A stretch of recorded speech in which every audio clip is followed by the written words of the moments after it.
Now, election campaigns are a great opportunity for average members of the public to send letters to political leaders to tell them what we want. And given I'm in Canberra at Parliament House and about to have a tour of the mail system, I thought I'd take advantage of the opportunity. Dear Mr Howard, we know that as a long-time motoring fan, you would be concerned if Dimensions on the Move was axed from the ABC's programming schedule. For the sake of our jobs, we ask that lifestyle television be elevated to an election issue.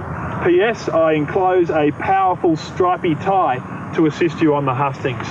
I've written exactly the same letter for Mr Beasley, except he gets a powerful orange tie. Right, let's go post these babies. I walked away from Parliament House for about 1 kilometre to find a mailbox and then back again to see the packages hit the mailroom. From here, the ties are in for a ride. They're sorted and allocated to what the locals call a document movement system.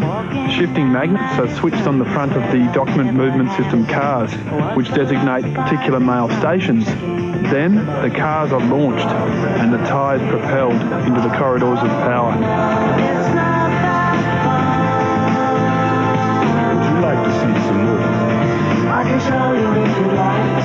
With my packages safely on their way, I asked the man who oversaw the installation of the DMS system during the 80s why it was developed. As you're probably aware, the building is equivalent to 4 skyscrapers laid flat on the ground, and therefore in an ordinary skyscraper you just go straight up your lift, deliver your mail 5 yards and it's there. Here you can be 600 metres away from where you're going.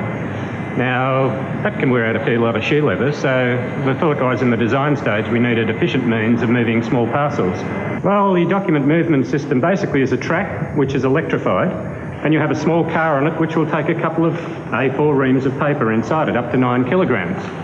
And the track is just energised. When it gets to a station, power is cut off, the magnets are read by a little switching station and it says, oh, it's going to X, so it changes it from one track to another, just like a set of switches in a railway tunnel. So the car is done. You know, it has no smarts at all. It's just a box with a little washing machine motor underneath that picks up power off the track. And that's it, and 2 magnets. So we've got 27 stations in total on 7.2 kilometres of track and 113 cars. Doesn't break down, no tea breaks, no lunch breaks, doesn't go to the toilet. Why not? But systems have got to be maintained, and at the moment that job still falls to a lunch break taking, bathroom going human being called Rodney Charles. Rodney, can you explain one of these to me? This is the drive unit out of a document movement car. Very similar to a slot car. It has 2 power rails and an output rail which provides its position to the mimic panel and the switching equipment. It has 2 drive wheels, a rubber wheel for the horizontal and a cog wheel for the vertical. So that's the thing that keeps it on the track, is it? This cog wheel? It's actually the 4 side wheels of the drive unit which are encased into the track profile to prevent it from coming out of the track. It sort of locks it there. Locks it in, yeah. And you can give us a guarantee that my tyres will be getting to Mr Beasley and Mr Howard? Through the track system, yes, definitely. Very important, I think. Important for fashion and politics. Rodney, what happens when the cars collide? They touch bumpers, making a circuit between the 2 cars.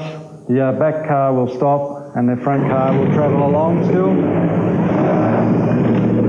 This unit's our vacuum cleaning car. It's used for vacuuming the 7 kilometres of track around the system and does all our dirty housework for us. Sort of like nags all the other cars, does it? It does, yes.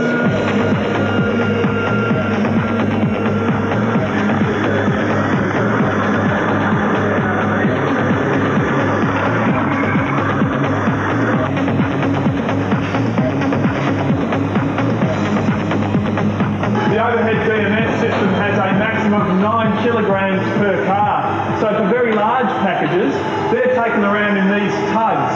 So for example, had my tyres been very wide 70s tyres, they may have ended up in the back of one of these.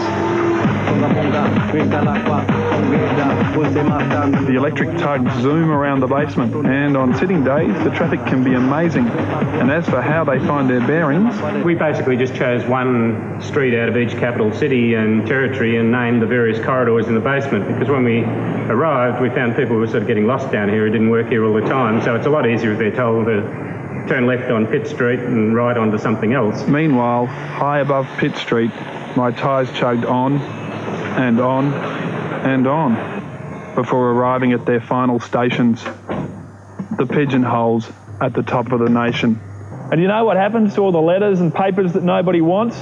They're shredded up above in the building and then sucked through this enormous pipe system to be baled in the basement for recycling. And what upsets me is that when I was watching this come out of the baler, I'm pretty sure I saw a tiny skerrick of powerful tie. Well, Tony, let's just hope they took the tie off before they shredded it.